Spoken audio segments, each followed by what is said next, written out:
सावधानी से कथा सुनिएगा और अपने चित्त में उतारिए। शिव महापुराण की कथा जिसके घर में चल रही है, जिसके टीवियों पर चल रही है, जिसके फेसबुक यूट्यूब पर चल रही है, जिसके मोबाइलों में चल रही है, घर में भले 5 मिनट शिव महापुराण की कथा चले, पर प्रतिदिन अपने मोबाइल को चालू कर 5 मिनट शिव पुराण चालू कर छोड़ दिया। घर में टीवियों पर अगर कथा आए तो भले सुनो चाहे नहीं सुनो, 5-10 मिनट उस टीवी को चालू कर छोड़ा करो, जिससे वो शिव महापुराण के शब्द हमारे घर के वातावरण को शुद्ध करें। वो कैकेयी अयोध्या में रहती थी, राम जी के साथ रहती थी, दशरथ कौशल्या सुमित्रा के साथ रहती थी, गुरुजी रोज का ज्ञान देते थे, पति रोज सूर्य को अर्घ चढ़ाता था, तो भी वो कैकेयी की बुद्धि बदली क्या? अरे बोलो तो नहीं। और वह विभीषण को देख लो, जो रावण की लंका में रहता था, पूरे राक्षसों में रहता था, सारे मदिरापान करने वालों में रहता था, सारी प्रवृत्ति से बेकारों के साथ रहता था, उसके बाद भी विभीषण बिगड़ा क्या? अरे बोलो तो कैकेयी सुधरी नहीं और विभीषण बिगड़ा। अगर संगत का असर होता तो विभीषण कब का बिगड़ गया होता, संगत का असर होता तो फिर तो कैकेयी भी कब की सुधर गई होती। पर संगत से मूलतः शिव पुराण नहीं करती। शिव पुराण कहती है संस्कार की मूलता है कि हमारे संस्कार कैसे हम क्या दे रहे हैं बच्चों। कौवा और हंस की दोस्ती हो गई, दोनों रहने लगे। कौवे ने कहा हंस से, भाई मुझे बहुत भूख लग रही है, कुछ ला दे। हंस गया तुरंत, ठीक है मैं तेरे लिए कुछ लेकर आता हूँ। और हंस दौड़ कर गया। हंस क्या चुपते थे? मोती। हंस मोती लेकर आ गए, ले ये मोती ले। तो कौवा बोला भैया ये कैसे खाएंगे, हम खाएंगे तो हमारी तो चोंची टूट जाएगी। अब कौवा मोती कभी खाया हो तो खाएगा, हम नहीं खा सकते। हंस कहते हैं भैया हम तो यही खाते हैं इसलिए तुमको ये खिला दिया। अरे भाई कौवा भूखा रहने लगा, 8 दिन निकल गए। आज कौवे ने कहा हंस अब तू मेरे यहाँ चल। हंस को ले गया। कौवा कहाँ रहता था? शमशान में, बड़ के पेड़ के ऊपर। हंस को भी बिठा लिया।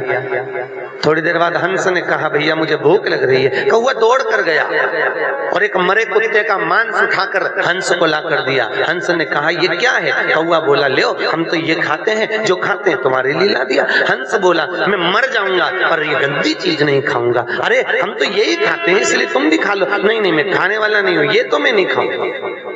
दोनों बात कर रहे थे। नीचे एक राजकुमार बैठा था, वो मांस का टुकड़ा उस राजकुमार पर गिर गया। राजकुमार को क्रोध आया, उसने कौवे को साध कर बाण छोड़ा। जैसे छोड़ा कौवा उड़ गया और हंस को बाण लग गया। हंस जमीन पर गिर गया।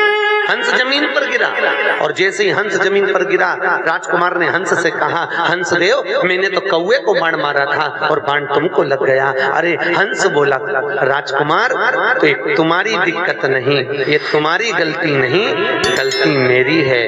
मैं बुरे की संगत में बैठ गया और बुरा व्यक्ति बुरा काम करके निकल गया और अच्छा व्यक्ति जेल में धरा गया। जो बुरा होता है वो बुरा कर्म कर निकल जाता है। बुरा करने वाला व्यक्ति बुराई कर निकल जाता है। बुरा कर्म करने वाला व्यक्ति अपना बुरा तत्व ग्रहण कर बुरा तत्व प्रसिद्ध कर निकल जाता है। पर जो अच्छा है, जो अपनी बुद्धि से चित्त से अपने मनन से जो बहुत अच्छा है वो धरा गया। श्री नारद जी महाराज ने तप किया, रामचरितमानस में आपने श्रवण किया, शिव महापुराण में भी लिखा है देव ऋषि नारद तप करे कामदेव को जीत लिया। जब कामदेव को श्री देव ऋषि नारद ने जीता तो सबसे पहले देव ऋषि नारद कामदेव को जीत कर अगर पहुंचे तो सीधे पहुंचे भगवान शंकर के पास। क्यों? क्योंकि भगवान शंकर ने कामदेव को नहीं जीता था। कामदेव ने शिव जी की समाधि को तोड़ दिया, समाधि को तोड़ दिया।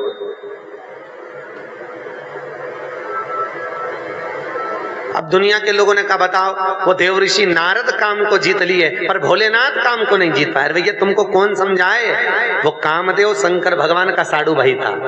दक्ष प्रजापति ने रति भी आई थी कामदेव को, सती भी आई थी। अरे बोलो तो महादेव को, शंकर जी को। अब ईमानदारी से बोलो, साड़ू भाई आएगा तो सम्मान करने के लिए खड़ा होना पड़ेगा कि नहीं होना पड़ेगा? तो कई लोगों ने कहा भगवान भोलेनाथ को तो आंख बंद करके बैठे रहना था, कामदेव क्या बिगाड़ लेता? कामदेव ने भगवान शिव की समाधि क्यों तोड़ी और भगवान शंकर ने समाधि क्यों तोड़ी? वो तो बैठे रहते। भैया, धर्म पत्नी के रिश्तेदार अगर आए तो पति का फर्ज है कि थोड़ा सम्मान देना पड़ता है। नीदे अवरिंदो,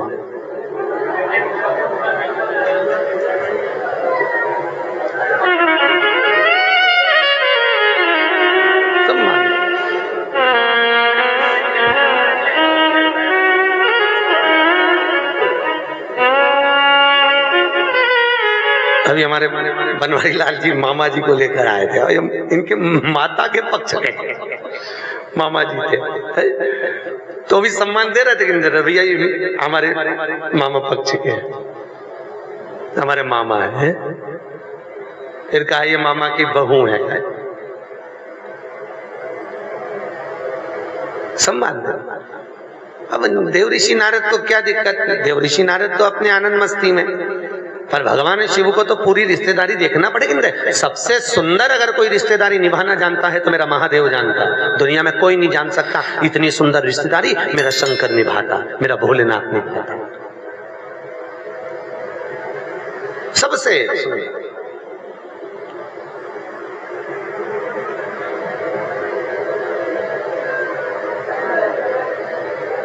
और उसके बराबर कोई दुनिया में रिश्तेदारी निभा भी नहीं सकता। एक केवल महादेव थे भगवान शंकर, जो अपने पुत्र गणेश और कार्तिकेय से कहते थे कि रक्षाबंधन का त्योहार है, जाओ अपनी बहन अशोक सुंदरी के पास जाओ और राखी बंधवा कर आओ। कौन कहते थे? भगवान शिव, भगवान महादेव। जाओ अशोक सुंदरी के पास में जाओ और जाकर राखी बंधवा कर आओ। तो कई बार कार्तिकेय तो कहते थे पिताजी हम रक्षाबंधन पर अपनी दीदी के यहाँ नहीं जाएंगे, उसको आना पड़ेगा। वो आए।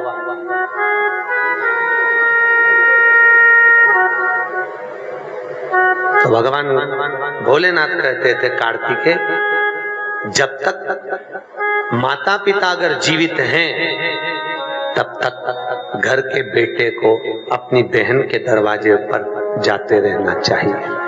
क्यों? बुजुर्ग माँ बाप नहीं जा सकते, वृद्ध माता पिता अपने बेटी के घर बार बार नहीं जा सकते। क्यों? क्योंकि अधिक मास की कथा में लिखा है अगर बेटी के घर का एक अन्न का दाना खा ले तो व्यक्ति मरते समय उसके मुख में तुलसी का दल नहीं मिलता। अगर बेटी के घर का एक गिलास पानी पी लो तो मरते समय गंगा जल नहीं मिलता। ये अधिक मास में आप लोग जो 33 मालपुए का दान करते हो, क्यों करते हो? काहे के लिए करते हो ना? 33 मालपुए, 33 मालपुए, 30 मालपुए 30 दिन के, 31वां मालपुआ हमने अगर ब्राह्मण गुरु के घर का खाया हो तो दोष ना लगे। 32वें नंबर का मालपुआ हमने अगर बेटी के घर का, बहन बेटियों के घर का खाया हो तो दोष ना लगे। और 33वें नंबर का मालपुआ हमने अगर मान लो सूतक या सावड़ का खाया हो तो हमको दोष ना लगे। इसलिए 33 मालपुए का दान होता है अधिक मास में।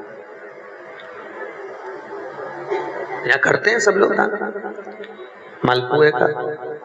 33 मालपुए दान किए जाए।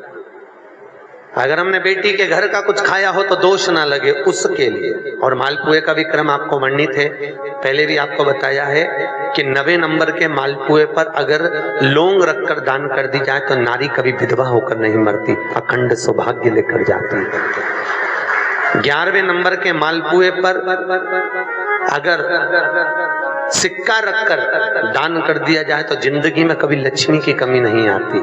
21वें नंबर के मालपुए पर तुलसी का पत्ता रखकर दान कर दो, कभी जीवन में संपदा की कमी नहीं रहती।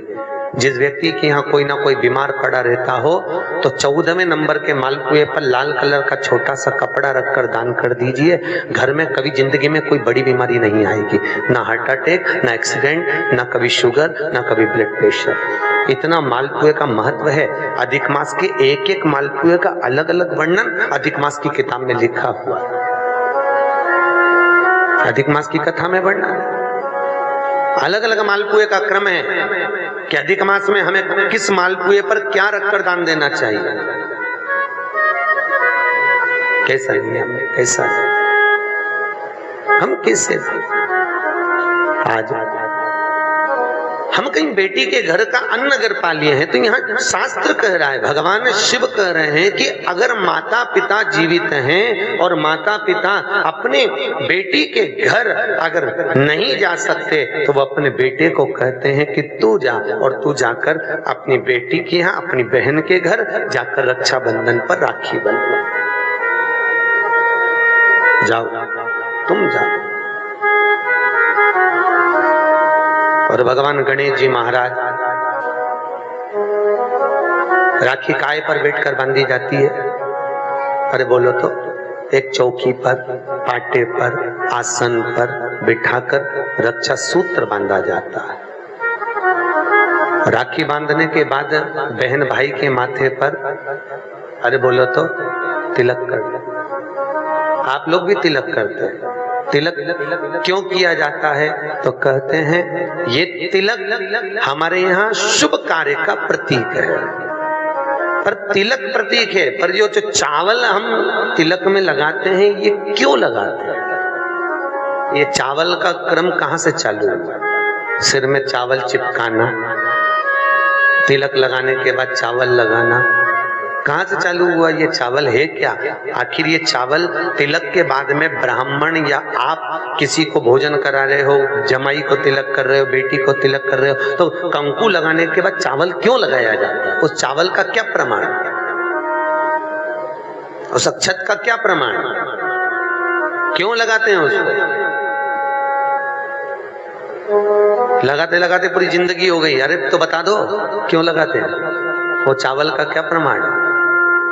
कि कंकु का तिलक तो लगाया, वो हमारे यहाँ शुभ कार्य का प्रतीक है, समृद्धि का प्रतीक है। पर जो अक्षत हम माथे पर किसी के लगाते हैं, कंकु लगाने के बाद में, चंदन लगाने के बाद में जो चावल लगाया जाता है, वो चावल का क्रम क्या है? तो शास्त्र कहता है, सुंदर विष्णु पुराण में भगवान वेदव्यास जी ने वर्णन करा, जिसके मस्तक पर तिलक लगाया जाता है वो शुभ कार्य का प्रतीक होता है। और अक्षत इसलिए लगाया जाता है कि इस अक्षत के माध्यम से आपकी जिंदगी में ये शुभ कार्य निरंतर चलता रहे, इसलिए अक्षत उसके माथे पर लगाया जाता है, शुभ कार्य के लिए, निरंतर चलने के लिए। इसको कहते हैं अक्षता। अक्षता का मतलब क्या है? निरंतर चलता रहे, निरंतर बढ़ते रहो। दूल्हा दुल्हन की जब जयमाला होती है, आपके यहाँ होता कि नहीं होता पता नहीं, पर महाराष्ट्र में तो एक नियम है कि दूल्हा दुल्हन की जब जयमाला होती है तो सबको पीले चावल दिए जाते हैं। इधर देते हैं क्या है? तो पीले चावल देते हैं, और पीले चावल देकर फिर उसको सती वचन के अनुसार उसमें छोड़ा जाता है, शुभ मंगला। अरे बोलो तो, सावधान, शुभ मंगला, सावधान।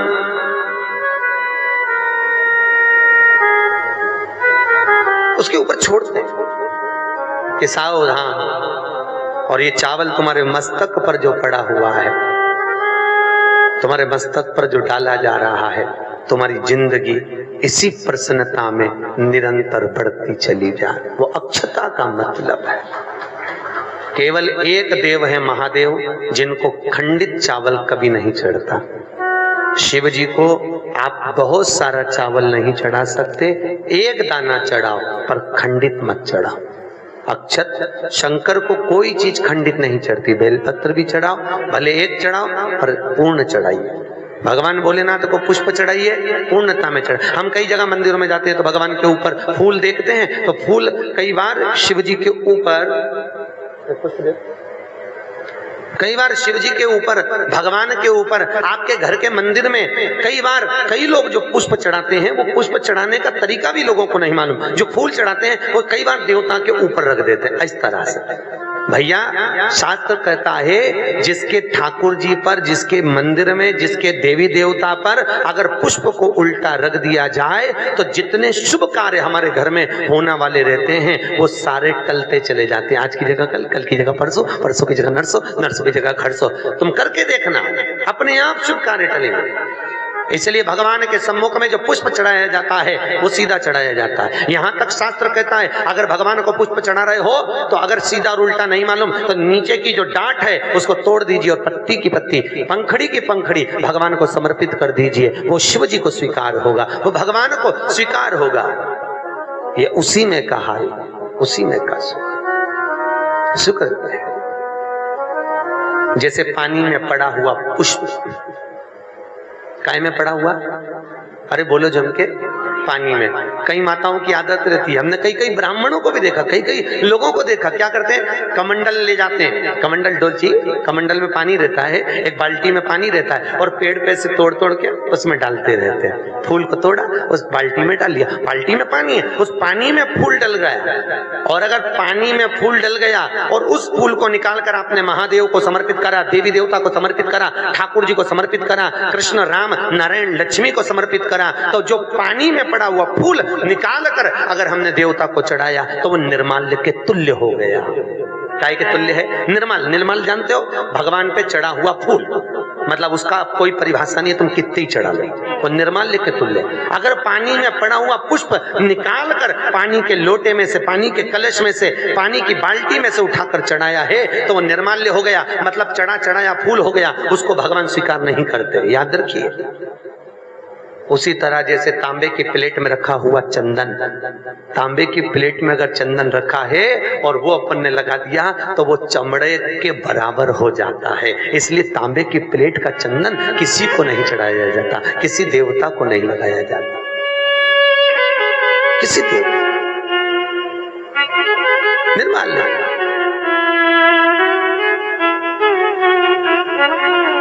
भगवान शिव कहते हैं तुम्हारे पास में कुछ नहीं है, पूर्णता का समर्पण, पूर्णता। पर आज के जमाने में लोग पूर्णता देते कहां हैं?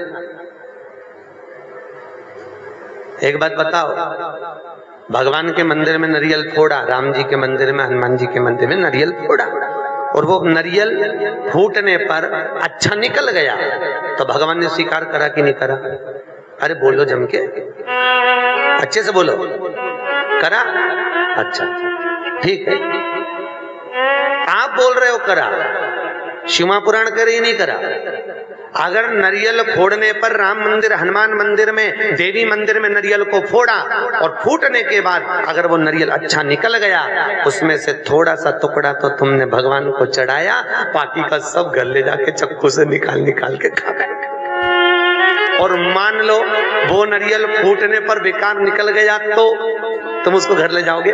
नहीं। क्या करोगे? जब हनुमान जी की परिक्रमा कर रहे होगे तो नारियल को वहीं पटक दो। तो भगवान शिव की कथा कर रही है कि भगवान शंकर को पूर्णता का भाव चाहिए। बेलपत्र दो, पूर्ण दीजिए, पुष्प दो, पूर्ण दीजिए। ओम श्री शिव। संपदा से, तुम्हारी सत्ता से, तुम्हारे वैभव से, तुम्हारी दौलत से कभी भी मेरा शिव प्रसन्न नहीं होता, मेरा भगवान। तो तुम्हें जो निशुल्क एक लोटा जल मिला है, बेलपत्र वृक्ष पर निशुल्क मिली है, और जल की धार और बेलपत्र एक चढ़ाकर आप बाबा को अपना बना सकते हो, शिव को अपना कर सकते हो। अब उसमें कोई आपका शुल्क नहीं लगा। एक लोटा पानी में आपका कोई शुल्क लगा है क्या? अपने घर का लोटा, अपने घर का पानी, यहाँ तक शिव महापुराण ने कहा कि मंदिर का पानी भी नहीं उठाना, मंदिर का लोटा भी नहीं उठाना, अपने घर से लेकर जाओ, अपना दर्द सुनाने के लिए, अपने मन की बात भगवान को कहने के लिए अपने साथ अपना जल लेकर जाए।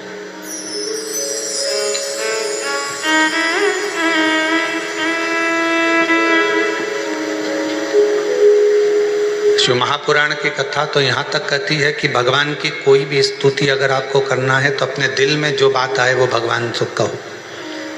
किसी की पढ़ी पढ़ाई, किसी की सुनी सुनाई स्तुति भी हमको नहीं करना, खुद की स्तुति जो आपके दिल से निकल रही हो भगवान के लिए, उसको पुकारने के लिए, उसको बुलाने के लिए, वो स्तुति खुद करी।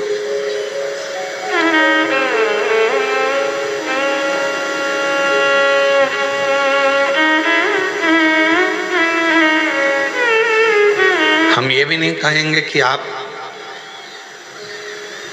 हम जैसा विधान बताएं वैसा करो, या हम जैसा आपका दिल करे आप वैसा करिए, शिव को रिझाने के लिए। कड़प एक ऐसा भील वन में रहने वाला, उसके पास में कुछ भी नहीं था, केवल उसने गांव के किसी व्यक्ति को पूजन करते देख लिया था और वो भी पूजन करना प्रारंभ कर दिया। पांव से तो उसने जलाधारी के आसपास में पड़े हुए फूल पत्ती को हटाया, मुंह में भरे हुए पानी को शिवजी पर चढ़ाया, जो उसके पास में मांस आदि था उसका भोग लगा दिया। अब उसकी साधना, उसका तप कितना बड़ा कि ब्राह्मण देव ने, पंडित जी ने भगवान शंकर के शिवलिंग को पिंजरे में बंद कर दिया था। पिंजरे की एक तान टूट गई लोहे की, शिवलिंग पर जाकर लग गई। शिवलिंग में से खून बहना प्रारंभ हो गया, रक्त बहना प्रारंभ हो गया। कड़प आया, उसने देखा मेरे शंकर भगवान का नेत्र लग गया, नेत्र में ये लोहे की तान लग गई, आंख फूट गई। हाथ लगाया, खून नहीं रुका, कपड़ा लगाया, रक्त नहीं रुका। तब उसने अपनी त्रिशूल से आंख निकाल ली और वही शिवजी के शिवलिंग पर लगा दी, वही। और भगवान शंकर उसी समय प्रकट हो गए। ना मैं तुझे जानता हूं, ना तू मुझे जानता है, केवल तेरी भक्ति। और इतनी विचित्र। कड़प से पूछा तुझे मांग क्या चाहिए? कड़प ने कहा बस इतना दे दीजिए कि संसार में रहने वाला कोई मनुष्य जिसको कुछ भी नहीं आता, आपका मंत्र भी नहीं आता, आपकी साधना भी नहीं आती, आपकी स्तुति भी नहीं आती, पूजन करने का तरीका भी नहीं आता, अगर वो आड़ी टेढ़ी भी पूजन करे, कैसे भी आपके मंदिर तक पहुंच जाए, बस आप जैसे मुझ पर कृपा करे हो ऐसी ही कृपा उस पर भी कर दो। ये कड़प ने मांगा।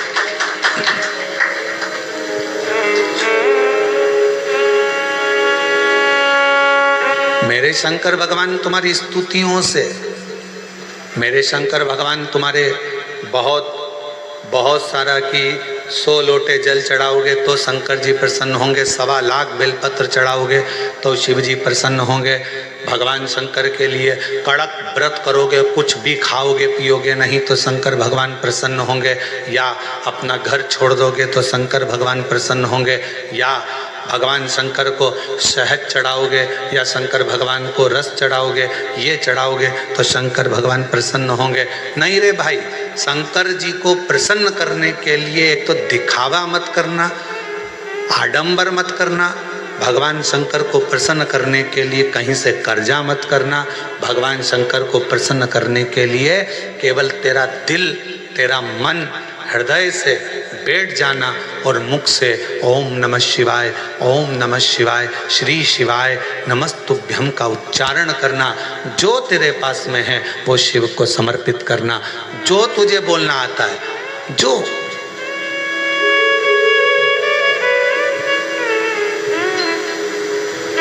छोटा सा बच्चा तोतला बोलता है, माँ को अच्छा लगता है कि नहीं लगता है? बोलो, जम के बोलो, लगता है। छोटा सा बच्चा किसी से भी अगर तोतरी भाषा में बोलेगा सबको अच्छा लगेगा। तोतरा बच्चा, छोटा बच्चा गाली भी दे देगा तो सबको अच्छा लगेगा। वही बच्चा बड़ा हो जाए, बड़ा होने के बाद गाली बक दे तो लड़ाई हो जाए। तोतरा है, माँ बाप स्वीकार करेंगे, लोग स्वीकार करेंगे। छोटा है, सब स्वीकार करेंगे। शिव जी की कथा कहती है कि भगवान शंकर को रिझाने के लिए आपकी